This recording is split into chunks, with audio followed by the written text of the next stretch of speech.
तो वेद उपनिषद के अनुसार ये स्पष्ट है कि परमात्मा साक्षी भाव में स्थित है, वह करता नहीं केवल दृष्टा है। तो परमात्मा जो है वो ऑब्जर्वेशन का कार्य करते हैं, उनको डायरेक्टली इसमें कोई इंटरफियर नहीं करना है। तो ईसावास्य उपनिषद कहते हैं कि सर्व खलविदम ब्रह्म, सब यह समस्त सृष्टि ब्रह्म से व्याप्त है।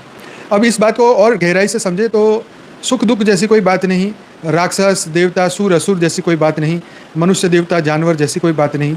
देखा जाए तो सभी लोग उसी प्रकाश से बने हैं। तो ईसावास्य उपनिषद कहता है यह समस्त सृष्टि ब्रह्म से व्याप्त है, सब प्रकाश में से ही बना है, सब प्रकाश से ही बना है। तो फिर परमात्मा हम नहीं जानते, हम मनुष्य बन जाते हैं, हम भूल जाते हैं, मनुष्य अवतार में आ जाते हैं। तो फिर हम प्रकाश से प्रकाश की लड़ाई, इसको ऐसे देखें जैसे धरती पर हम मनुष्य है अभी, तो हमारी भी एक आत्मा है लाइट। तो ऊपर जो परमात्मा बैठा है वो शरीर को देखेगा कि लाइट को देखेगा? उसको क्या दिखता है? उसकी दृष्टि से देखो, उनका चश्मा पहन के देखो। धरती वाला काला चश्मा नहीं, उनका चश्मा, वो चश्मे से देखो, परमात्मा के चश्मे से, तो क्या दिखेगा? राक्षस भी वही लाइट दिखेगा, हाँ, देवता भी वही लाइट दिखेगा, मनुष्य भी वही लाइट दिखेगा, और जानवर छोटी बहुत छोटी लाइट दिखेगा।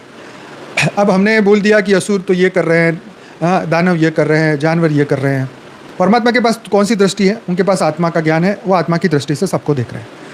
तो परमात्मा क्यों बीच में इंटरफेयर नहीं करता, वो अब समझ में आएगा आपको धीरे धीरे।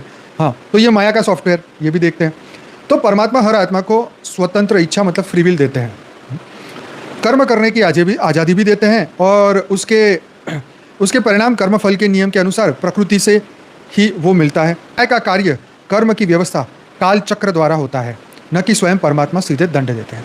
तो परमात्मा ने एक मैकेनिज्म बनाया जिसे काल चक्र कहा गया, और उसे कर्म की व्यवस्था भी कही गई। ठीक है, ये दो चीज़। तो परमात्मा अपने सिर पे बोझ नहीं लेना चाहते थे, तो उन्होंने ये दो चीज़ बना दी।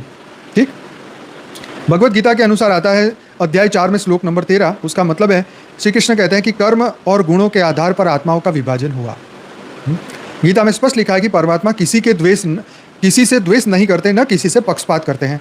अध्याय 9 और श्लोक नंबर 29 में कहा है। तो कर्म और गुणों के आधार पर उनका विभाजन हुआ। तो विभाजन में तो कौन किस योनि में जाएगा, उसके कर्म और गुणों के आधार पर कोई किस योनि में जाएगा, कहाँ जन्म लेगा, क्या होगा, वो सब तय हुआ। और उसके बाद में परमात्मा किसी से द्वेष नहीं करते और किसी से पक्षपात नहीं करते। तो गीता में स्पष्ट लिखा हुआ है। तो तुम ये नहीं कह सकते कि भाई ये परमात्मा ने मेरे खिलाफ बोला, या मेरा ही बुरा कर दिया और मेरा अच्छा कर दिया।